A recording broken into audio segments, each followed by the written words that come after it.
খুব ছোট্ট একটি ভিডিওর মাধ্যমে আপনাদেরকে জানাতে চলেছি যে 3টি পিটুনিয়া গাছ আমি সেই সময় লাগিয়েছিলাম সেগুলোর গ্রোথ কিন্তু এখন এই অবস্থানে আছে। দেখতেই পাচ্ছেন খুব সুন্দর দেখতে হয়েছে। যেহেতু বারবার করে আমি কড়িগুলো কেটে দিচ্ছি তার জন্যে কিন্তু এত বেশি করে শাখা এসছে এবং এত গোলগাল দেখতে হয়েছে এই গাছগুলো। আর লাগানোর সময় যে ভার্মি কম্পোস্ট এবং একটু মিক্স খাবার দিয়ে লাগিয়েছিলাম সেটাই আছে, তারপর থেকে কোনো খাবার প্রয়োগ করা হয়নি। জাস্ট কাকা ওষুধটা প্রয়োগ করেছিলাম সাফ ফাঙ্গিসাইডের সাথে মিশিয়ে, এইটুকুই। তাও এই কিছুদিন আগে, যেহেতু আমি 15-20 দিন বাড়িতে ছিলাম, তো এই কিছুদিন আগে মানে 2 দিন আগে আমি স্প্রে করেছি। আর মাটি দেখুন একদম শুষ্ক আছে, অর্থাৎ 3 দিন ছাড়া ছাড়া আমি কিন্তু জল দিচ্ছি। এরপর আমি যেটা দেবো সেটা হয় ডিএপি, না হলে কিন্তু 0-52-34।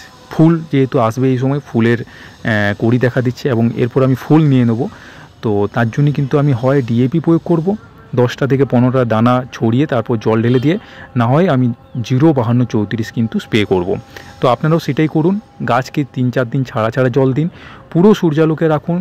আর যদি আরেকটু দেরিতে ফুল নিতে চান তাহলে পিঞ্চিং করুন, মানে কড়িগুলোকে কেটে দিন, আরও বেশি গোলগাল হবে, আরও বেশি গ্রোথ হবে।